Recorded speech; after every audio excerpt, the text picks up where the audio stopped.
Pregnancy की दूसरी तिमाही शुरू होते ही गर्भवती महिलाओं को कुछ काम ऐसे हैं जो करना बंद कर देना है, वरना इनको करने से आपके साथ साथ आपके घर में पल रहे बच्चे को भी काफ़ी ज़्यादा दिक्कत हो सकती है।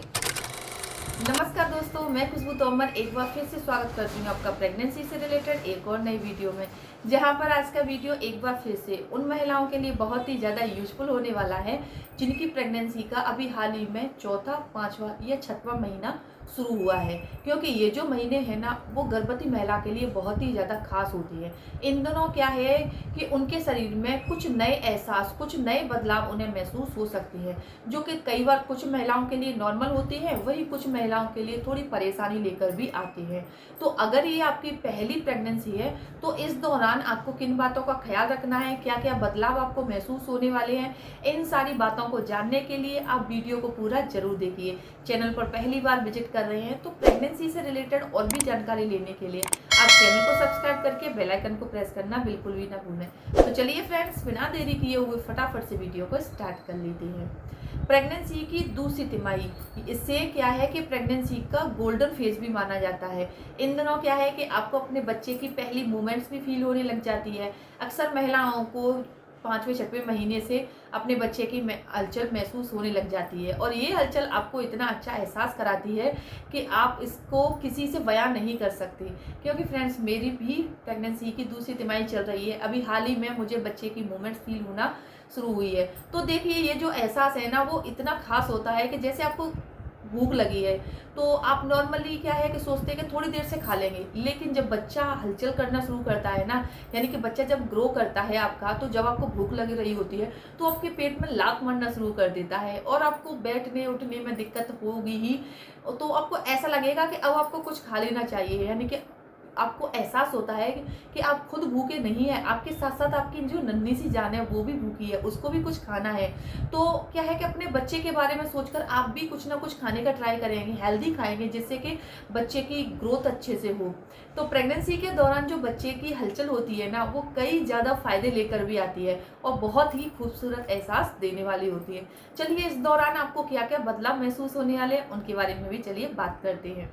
सबसे पहला जो बदलाव है वो है नाक से खून आना।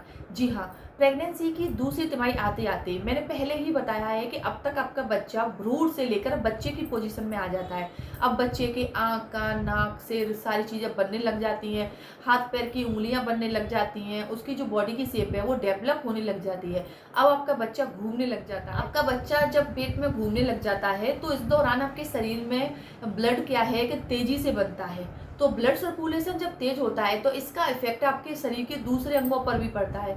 इस दौरान काफ़ी सारी महिलाओं को नोजिया, नाक से खून आने, मसूड़ों से खून आने की शिकायत हो जाती है। ऐसा अगर आपको एक दो बार हो रहा है महीने में, कभी कभार ऐसा लगता है कि जैसे कि नाक में पपड़ी पड़ गई है, पपड़ी जब निकालते हैं आप तो उसके साथ खून आ जाता है, तो ये कोई बड़ी बात नहीं है, ऐसा होना नॉर्मल है। क्योंकि कई बार क्या है, डिहाइड्रेशन होने की वजह से नाक में पपड़ी पड़ जाती है और ब्लड आ जाता है।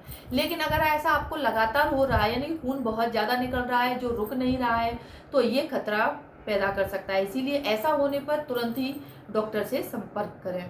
दूसरा बदलाव है पेट में दर्द होना या फिर पेट खराब होना। जी हाँ, प्रेगनेंसी के दौरान क्या है कि अक्सर महिलाओं को अलग अलग प्रॉब्लम्स आती हैं। कुछ महिलाओं को कोई दिक्कत नहीं आती, वहीं कुछ महिलाओं को बहुत ज़्यादा आती हैं। जैसे कुछ महिलाओं को पूरी प्रेगनेंसी में उल्टी बहुत ज़्यादा होती है, मॉर्निंग सिकनेस होती है और उन्हें उबकाई आती रहती है, कुछ खा नहीं पाती। ऐसे ही कुछ महिलाओं को दूसरी तिमाही शुरू होते ही, जब उनका बच्चा थोड़ा सा ग्रो करता है, उन्हें कॉन्स्टिपेशन की शिकायत हो जाती है, लूज मोशंस होने लग जाते हैं, यानी जो भी वो खाती हैं तो उन्हें उल्टी नहीं होती, लेकिन उन्हें बार बार पॉटी के लिए भागना पड़ता है। ऐसे में क्या है, आपको बहुत ज़्यादा डिहाइड्रेशन भी हो सकता है, आपके शरीर में एनर्जी लेवल भी कम हो सकता है और आपको चक्कर भी आ सकते हैं, आपको घबराहट भी हो सकती है। तो प्रेगनेंसी के दौरान अगर जैसे कुछ खाना आपको डाइजेस्ट नहीं हो रहा, आपको लूज मोशंस लग रहे हैं, यानी कि पेट में पानी हो जाता है कुछ भी खाती हैं तो ऐसा होने पर आपको इसे नज़रअंदाज नहीं करना है। क्योंकि जब आप प्रॉपर खाना नहीं खाओगे तो आपके बच्चे की ग्रोथ भी अच्छे से नहीं होगी।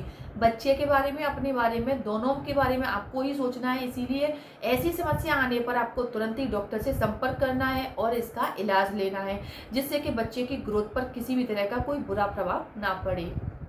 तीसरा खास बदलाव है हाथ पैरों में सूजन आना। जी हाँ, प्रेगनेंसी के दौरान आपने भी अपने आसपास देखा होगा, मैंने भी देखा है, कई सारी महिलाओं को दूसरी तिमाही लगते ही उनके हाथों पर, उनके चेहरे पर, उनकी आंखों पर, उनके पैरों में सूजन आने लग जाती है। तो प्रेगनेंसी के दौरान वैसे सूजन आना तो वैसे नॉर्मल होता है, क्योंकि आपकी बॉडी में कई सारे बदलाव हो रहे हैं, हार्मोनल चेंज हो रहे हैं, तो आपको सूजन आ सकती है। लेकिन प्रेगनेंसी के दौरान चेहरे पर बार बार सूजन आना, इसमें दर्द होना, हाथ पैरों में सूजन आना, आपको दर्द होना, ये दिक्कत पैदा कर सकती है। ऐसा होने पर आपको तुरंत ही डॉक्टर से संपर्क करना है। वरना जैसे आपको हल्की फुल्की सूजन आ रही है, इसके लिए आप घर पर भी बहुत सारी चीज़ें यानी कि होम रेमेडीज इस्तेमाल कर सकती हैं। जैसे कि बॉडी को एक्टिव रखिए।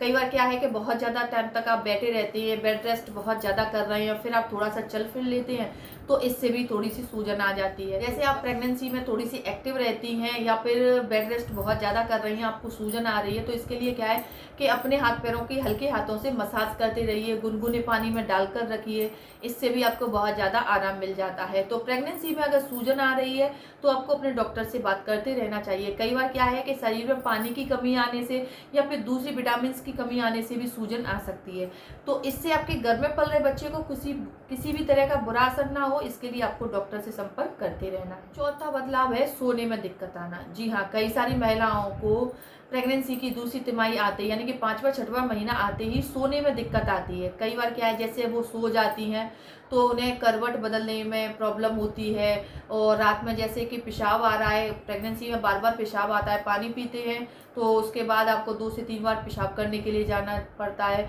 तो उठने में दिक्कत आती है। प्रेगनेंसी में कई बार क्या है, जैसे कि आपको यूरिन इन्फेक्शन हो जाता है। मुझे अभी हाल ही में यूरिन इन्फेक्शन हुआ है, वैसे मेजर नहीं है, हल्का सा ही है, लेकिन इस दौरान क्या है, जैसे मैं रात में सो जाती हूँ या दिन में लेट जाती हूँ तो मुझे करवट बदलने में बहुत दिक्कत होती है।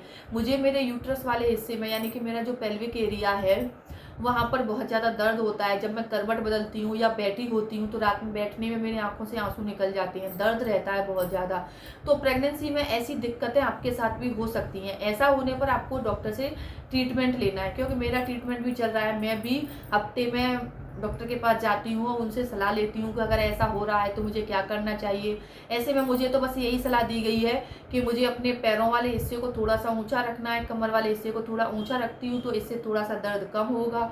बॉडी को मुझे एक्टिव रखना है, यानी बहुत ज़्यादा मुझे आराम नहीं करना है। वैसे मुझे ज़्यादा काम भी नहीं करना, लेकिन आराम भी बहुत ज़्यादा नहीं करना है, इससे भी मुझे दिक्कत हो सकती है। तो प्रेगनेंसी में क्या है कि सोने में अगर दिक्कत आ रही है तो आप ज़्यादा से ज़्यादा कोशिश कीजिए कि जैसे कि रात के समय करवट लेकर ही सोइए, जिससे कि उठने में दिक्कत नहीं आती। अगर आप पीठ के बल सोते हैं तो पीठ में दर्द तो होता ही है, साथ ही आपको करवट बदलने में दिक्कत आती है और उठने में भी दिक्कत आती है। तो अगर ऐसी समस्या आपके साथ भी हो रही हैं तो आपको समय समय पर डॉक्टर से सलाह लेते रहना चाहिए, और आप हमें कमेंट में भी बता सकते हैं। अगर वीडियो यूजफुल लगती है, वीडियो को लाइक करें और अपने फ्रेंड्स और रिलेटिव्स में ज़्यादा से ज़्यादा शेयर करें। तो चलिए फ्रेंड्स, मिलते हैं नेक्स्ट टाइम, तब तक के लिए टेक केयर।